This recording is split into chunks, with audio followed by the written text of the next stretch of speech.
Hello, Cancer. Our journey together began in June 2017. I had returned home from a run in the neighborhood with my two kids, Grayson and Anna, who were 10 and 11 at the time. It was a hot and humid Memphis day, and I sat on the couch to cool down and catch my breath. While I clutched my hand on my chest, I felt a lump on my left breast. I remember thinking, that's not supposed to be there, and showed my husband Benji. It was in this moment, Cancer, that you first crossed my mind. I immediately scheduled an appointment with my OBGYN. At my doctor's appointment, he tried to put my mind at ease by letting me know that it was probably just a cyst and not to worry until there's something to worry about. But I convinced myself that it was you, Cancer, and my mind was consumed by the thought of you and the lump in my breast that in my mind seemed to grow bigger by the minute. All I knew was that I wanted it, whatever it was, out of my body. When my doctor said he would schedule me for a diagnostic mammogram and ultrasound, my first thought was that I had not even had my first mammogram yet. I had turned 40 just a few months before and was actually only 1 month away from my annual exam and first mammogram. As I entered West Cancer Center for the first time, I was consumed by fear of the unknown and did not know what to expect. I had not planned on my first mammogram being diagnostic. I remember trying to read the technician's face during the scan. Following the ultrasound, the radiologist came in and told me that I needed to schedule a biopsy. At that point, I lost it. I was terrified and in tears. The biopsy was scheduled for the next day. The time between my biopsy and the call from the radiologist seemed like an eternity. It was on that dreaded call that I was told it was you, Cancer. There really are no words to describe the flood of emotions I felt in that moment, but I knew I would not let you bring me down, Cancer, that no matter what path was ahead of me, I would continue with my life and daily activities.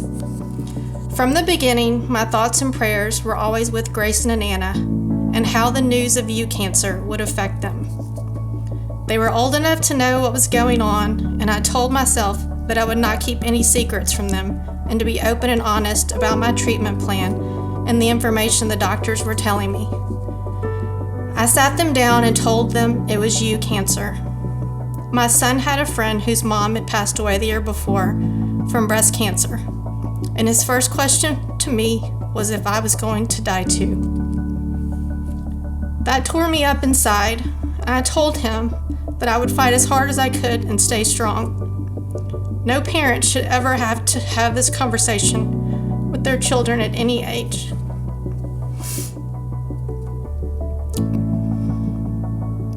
Being a mom is the most important part of my life, and I knew no matter what you tried to throw at me, Cancer, that I would not let you affect that role that I cherish so much. Following a breast MRI, genetic testing, and lymph node biopsy, I met with my oncologist to determine my treatment plan. Cancer, he told me you were aggressive and fast-growing, and we would start with 8 rounds of chemotherapy. Chemotherapy, the word I was hoping not to hear, but I dug in my heels to prepare for what was ahead and put all faith in God that he would heal me.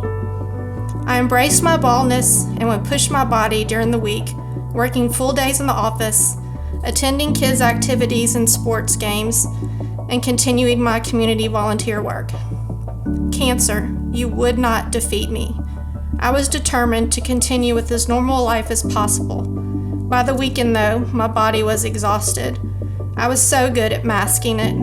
I would try so hard to stay positive, strong, and courageous, but at times the chemo was more than I could take. Between rounds 6 and 7, I was so close to saying, I can't do this anymore. My body felt defeated, and my spirit was so beat down. But I kept looking at Benji and the kids, and I knew I had to keep going. I had to fight on for my family. Following round number 8 of chemo, I rang the bell on the rooftop of West Cancer Center in October 2017.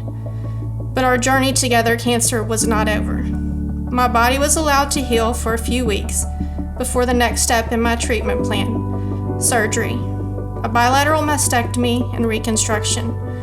Throughout chemo treatment, the lump was always a constant reminder that you were still there, Cancer, and I welcomed surgery with open arms. In November 2017, I said goodbye to the Tatas and never looked back. At my surgery follow-up, my doctor told me that I would need more chemo to be safe and ensure all of the cancer cells were gone. Although this was not the news I wanted to hear, I would do whatever was necessary to rid my body of this disease. In January 2018, I began 6 rounds of the chemo pill, 2 weeks on and 1 week off for 18 weeks. I completed the last round of chemo in May and my last reconstructive surgery in June. Cancer, you taught me throughout treatment and the surgeries that my family and friends were my steadfast support system. From meals, calls, texts, gifts, and most of all prayers, I am forever grateful. Following my diagnosis, I reached out to friends who had traveled this same journey ahead of me. They then connected me with other women, and I found myself surrounded by an amazing group of warriors. They shared their stories with me, we texted daily, and they were by my side lending their love and support. I consider all of these women lifelong friends and hope they know the impact they had on my life. I could not have made this journey without them. Before you entered my life, Cancer, I had what I describe as a normal life. Now I've embraced my new normal.